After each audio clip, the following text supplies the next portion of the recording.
when you see different cultures, different ingredients, and see how they handle the food, it does change how you cook at home. That's how I find it. For me, it's like rocket fuel for inspiration. One of the most famous things in Georgia is the Khachapuri. And Khachapuri means kacha, which is curds, puri, bread. And you'll see this bread made with pride and passion all over Georgia. It's considered the national dish, and there's so many different expressions of it. No two Khachapuri are the same. You get boat-shaped ones, you get round ones, square ones, you can fill it with different things. Often with Khachapuri, it will be a bread dough recipe, but you also get pastry versions as well. And I want to do my version with British cheeses and a recipe for a really crumbly pastry. Let's do this. So into a big bowl, we're going to go in with 500 grams of strong flour, a couple of generous pinches of lovely sea salt. So we've got 250 grams of butter. I'm going to use 200 of it first, just to kind of use my fingers and thumbs to put it through the flour, like this. This is a really straightforward pastry to make. So see how quick that was? I'm going to use 150 millilitres of cold water. Now, notice I'm not kneading it. I don't want to knead it. I just want to kind of push it together. As the dough starts to come together, then I'll go in with the butter, and I'll just do like little flecks and have the butter in and around the pastry. So I know that looks really messy. When I roll that out and cook that, that little bit of butter will give it like a beautiful golden colour, and it will make the pastry just kind of laminate a little bit and give you flakiness and texture. And it's a really nice little tip for making beautiful homemade pastry. Right, in the fridge it goes for about half an hour, then I'll show you what to do next. For me going to Georgia, the way they were touching the food, the way that they were using herbs, I felt like I was coming home. Honestly, it was a beautiful, beautiful thing. I want to kind of use some of that energy to make a really delicious salad. I'm going to do a little scat around my garden. We've got herbs there. I've got tarragon, classic Georgian, edible violas, very Georgian as well. So fruit, they were really using fruit in kind of confident ways. So look, I've got broad beans here. I love these. A few of these to make a salad really exciting. But also, you've got these little central leaves of broad beans, which are incredible salad leaves. Over here, some coriander. So they're big on coriander in Georgia. Literally look at your fridge, look at your supermarket, look beyond like the iceberg lettuce and the gem. Like there's more out there. So let's wash the salad. Any sort of tatty bits, any stalky bits I can get rid of. When I was training to be a chef, we used to treat herbs almost like a garnish, like a little sprinkling. But when you go to Georgia, like big, bold handfuls, confident use of herbs, like really boisterous.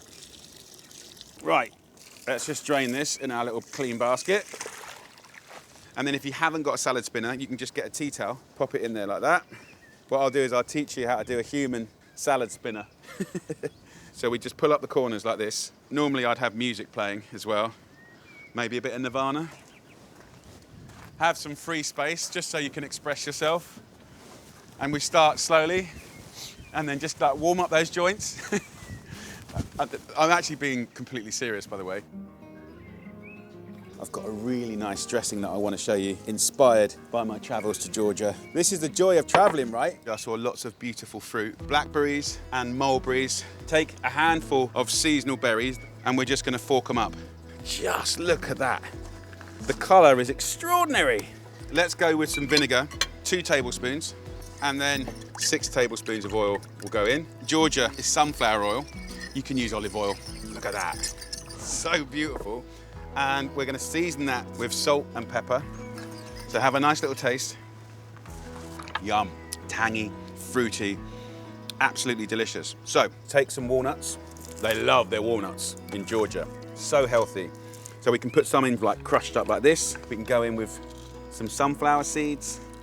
And then we got some dried marigolds, which they love as well. And then what I'll do is I'll put my salad on top of the dressing, but I won't dress it until the very last minute. And that way, all of these leaves will stay crunchy and robust and delicious. If I dress it now, that acid will kind of almost cook the salad. It will just wilt down and be kind of like not so beautiful. So look, beautiful salad done. Now onto the pastry. This dough now has had half an hour or so in the fridge. Divide it into 4. Roll this out into a kind of a square. It's about ½ centimetre thick.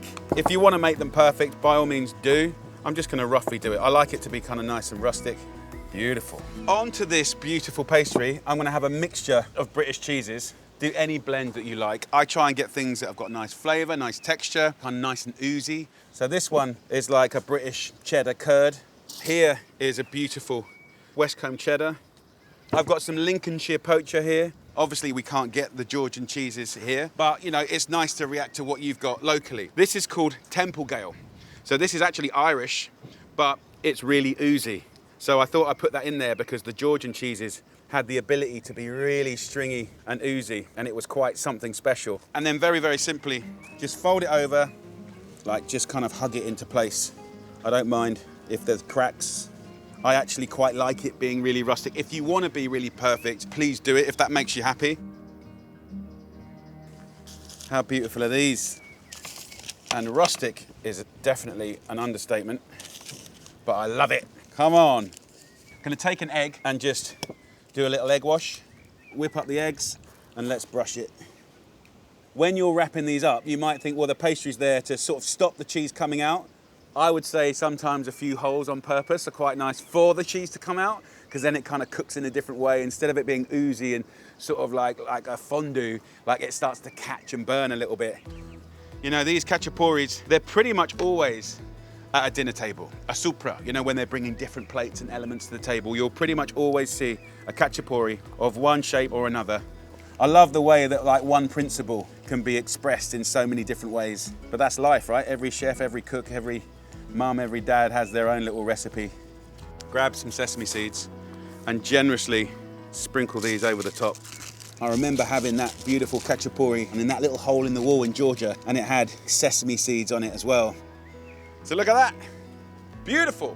So in the oven for like 20 to 30 minutes at 180 degrees Celsius, which is 350 Fahrenheit, until golden, crisp, oozy and gorgeous. And I can't wait to serve those up.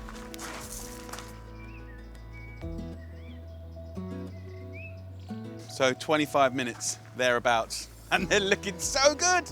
Ho, ho, ho. That's perfection. The cheese has turned into this incredible molten lava.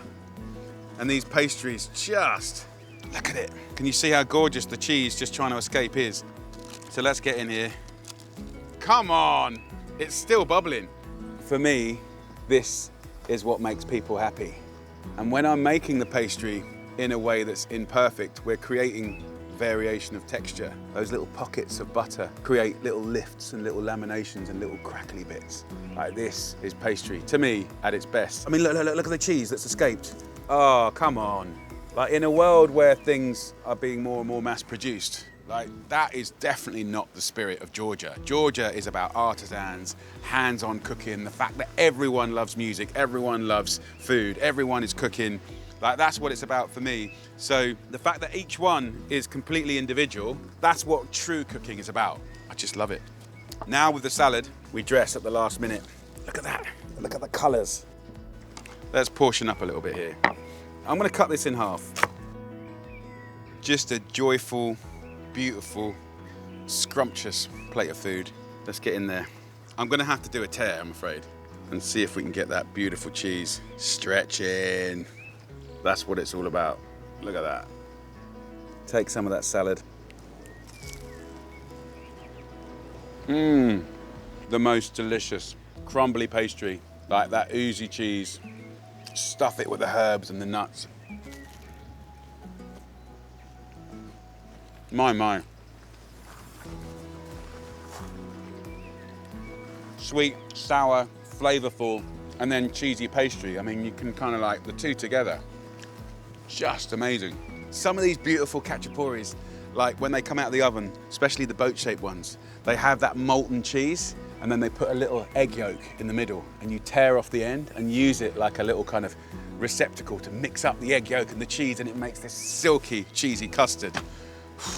Simple things done good. And the joy is we can take that home and we can celebrate it in our own way and just keep cooking alive. That is the beauty of traveling. You've got to have a go at that. If you want this recipe and more Georgian inspiration, simply click the link below.